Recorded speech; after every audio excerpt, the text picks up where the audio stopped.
You started reading a lot of books. You take notes. You store your notes on your computer or in a journal. You even started a collection of interesting quotes you come across while reading. So why is it that when asked about a certain topic that was mentioned in several books you read, you're silent?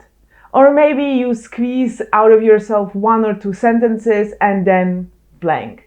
Why is it that there are people that are able to talk about certain topics for hours and they remember the different opinions from different authors from different books, they're able to quote stuff, and you are not? Like, should you read more books or take more or better notes?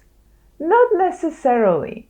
Today I am going to talk about the Feynman's technique, a relatively simple method that can turn you into a person who remembers everything he or she reads. Richard Feynman was a Nobel Prize-winning physicist. There is a lot written about both his professional and personal life. One of the reasons behind his success was the way he approached learning. You asked me if an ordinary person, by studying hard, would get to be able to imagine these things like I imagine. Of course, I was an ordinary person who studied hard. There's no miracle, people.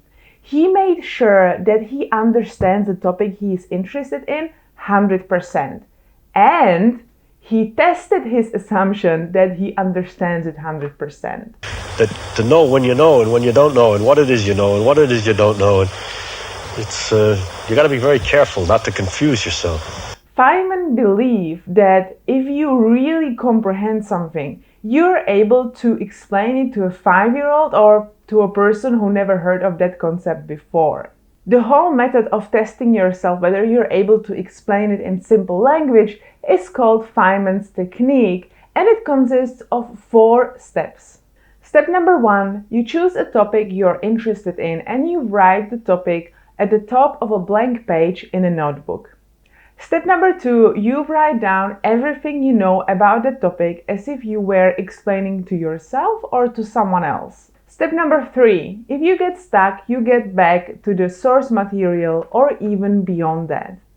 And step number 4, you simplify your explanation as much as possible. You write down analogies and examples, and you clarify the topic until it seems obvious. This method is primarily used for studying, but I believe that we can use it also for recalling information from books we read. Because reading something doesn't necessarily mean that we understand it. Even taking notes is often not enough. We just take words from the book and we store them in a journal or on our computer. And even if we remember the information we write down, it doesn't really mean that we understand it, because there is a difference between remembering and knowing. And the difference is that remembering means recalling certain information and terms. It's what happens when we study for an exam, right? We study for the purpose of the exam, so we are able to pass the exam. We are able to use the information under the conditions of the exams, like quizzes. But when we are asked about the topic years later, blank. We are not able to say anything, and that's because we were not able to understand it in the first place. The easiest way how to make sure that you truly understand something is to teach someone else. Do you remember the kids at school with good grades that always explain what's going on to other students?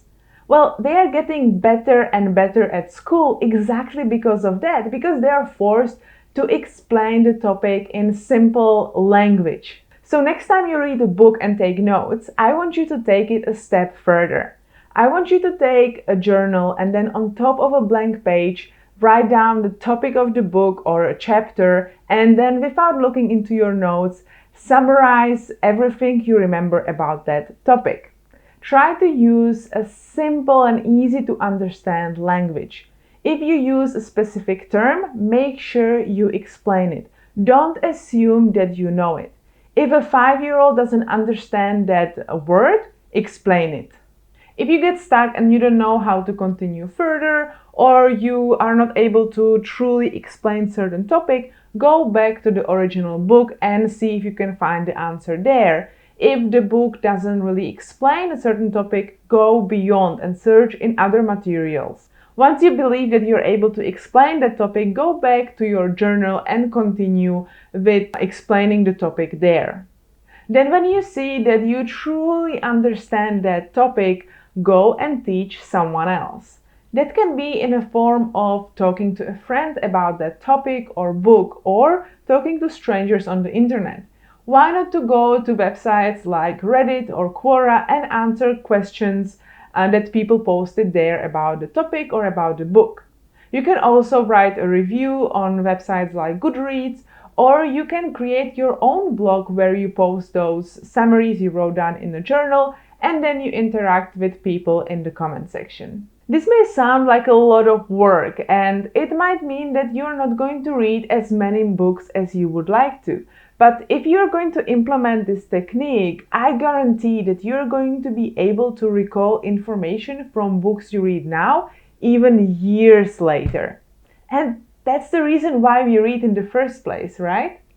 For suggestions on how to read more books, check this video out. For ideas how to take good notes from books you read, take a look at this video. And why not to try the FEYNMAN's technique right now down below in the comment section. Summarize the latest book you read. Are you able to do that? Support me by subscribing to this channel and liking this video. Thank you, and I look forward to seeing you in the next one.